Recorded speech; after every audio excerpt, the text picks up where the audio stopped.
Thank you very much, Kirsi, for those beautiful words, and welcome to the beautiful island of Skyathos. Kalos orisate, kalispera. Símis Symphosion. It's a journey, a friendly odyssey, if you like. It's not just a gathering. And let me begin with a heartfelt thanks to Mayor. Where is the Mayor? Mayor Thodos Tumas. There he is. Very good. Whose partnership, his energy, his vision have helped make this possible. Thanks to him and to the people of Skyathos, and many of them are in the crowd, we will not only engage in deep conversations, but also explore the natural beauty and the rich history of this island, a land where myth and memory still breathe. Let me also thank the volunteers, and I'd like them to come up to the stage. Where are the volunteers? Please come up to the stage. One time. Wear your hats. Who will do their best to accommodate you, inform and facilitate our daily activities. So, Dimitra, Irini, Karan, Melina, Marielena, Mimi, Nico, Yorgos, Deliazis, Yorgos, Karakatufas, Sofia, Nineta, and Helena.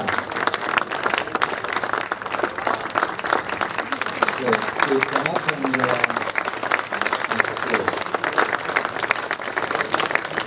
so they will be there to help and facilitate as much as possible.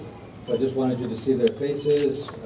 They're very excited also to be part of this Símis Symposium, and they're all working for different things. I just wanted to say, where's Karan? Karan, where are you, Karan? Come. So Karan might be getting into your face because he will be taking pictures. He will be taking videos. He may be asking some questions, some impressions, and so on. So we will have Karan, who is right there. Thank you, Karan. And but I also want to welcome, and we've done this for now 7 years, with very good friends from China, Jing and Jeff. And there we are.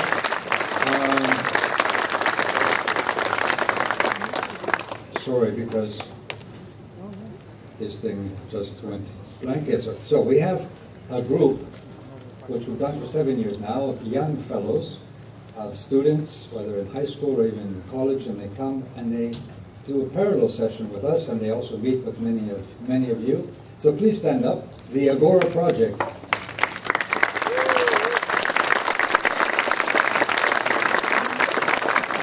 And welcome to this. The Agora Project is very important, and we hope that we can bring in also from other parts of the world. Actually, Tasha, we started thinking about bringing in young Indians too, but we haven't.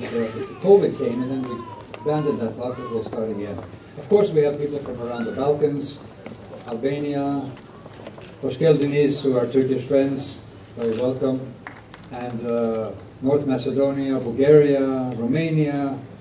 Many of our friends, and of course in the southern Mediterranean, Amra and our friend Prime Minister from Tunisia, please stand up.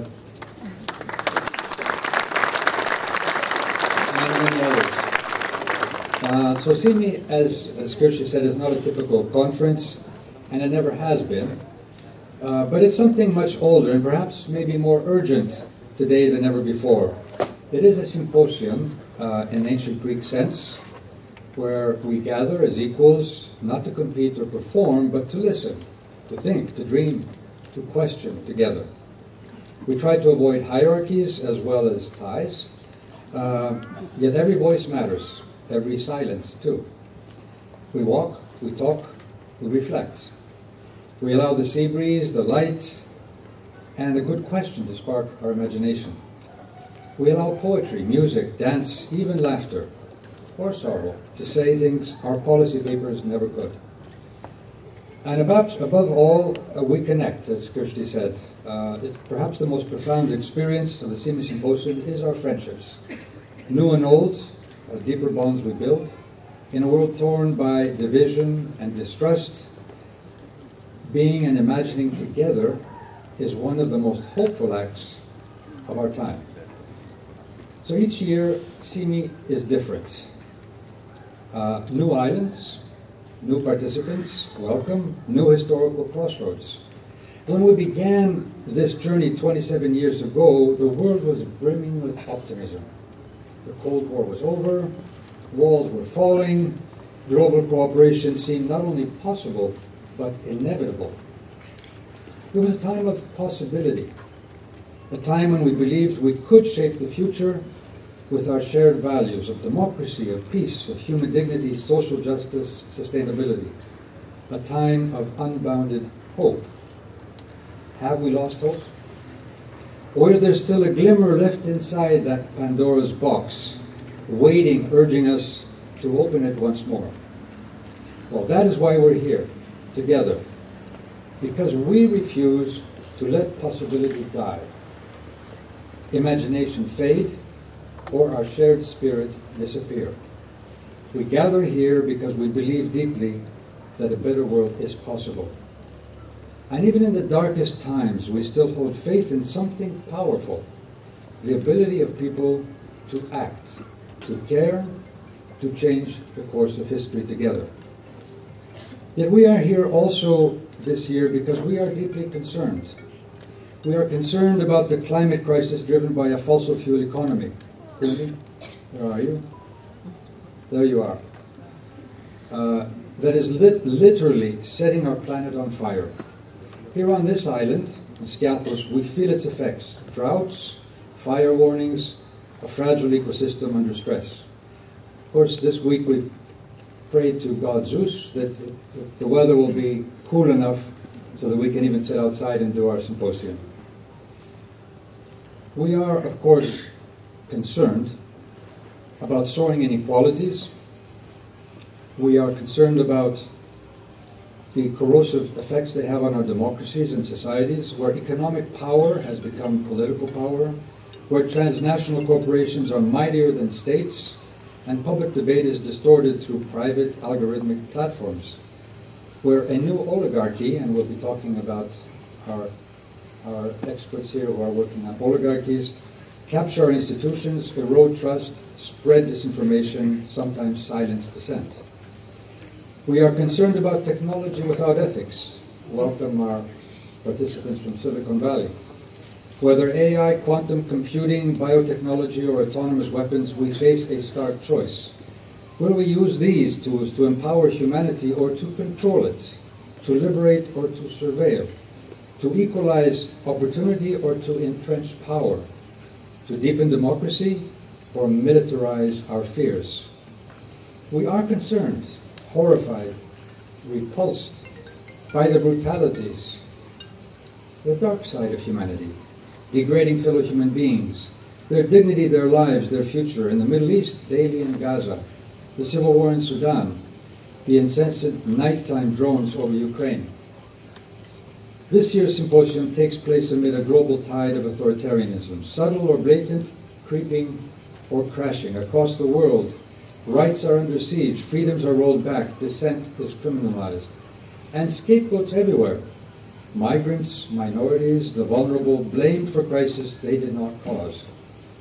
Unfortunately, even here in Greece, our government has taken measures unconstitutional, unacceptable, thinking that the refugee problem can be solved by denying rights and militarizing borders. This is not new. We have lived it. My own family were refugees. I come from a family of refugees. My father, my grandfather, my great-grandfather, myself. And of course, many of us here have been refugees. We carry that memory, and with it we carry the responsibility. Because what we are witnessing is not a random set of events. It is a systemic failure, the consequences of unregulated global capitalism, extreme wealth concentration, the erosion of public good, and the weakening of civic institutions. And in the face of this authoritarian drift, the answer cannot be less democracy, it must be more democracy and more humanity. So let this week be our collective act of resistance and renewal. Let us not only analyze the world's problems, but rekindle our ability to act on them together. In search of actionables, let us rekindle hope, not as naivete, but as a choice. Hope, not as an escape, but as a commitment to justice, to solidarity, to reinvention. And let us remember, the most powerful force against tyranny is not just laws or treaties, but people who care. People who dare to come together and say, we can build another future. In a fragmented world, and where disillusionment, frustration, fear, insecurity, even hatred and anger blast out loudly and seem to overwhelm us, what we will do these days here on Skjiáthu may be one of the most vital and radical acts of all. To think together, to feel together, to imagine anew. Welcome to the Símis Symposium 2025. Let us begin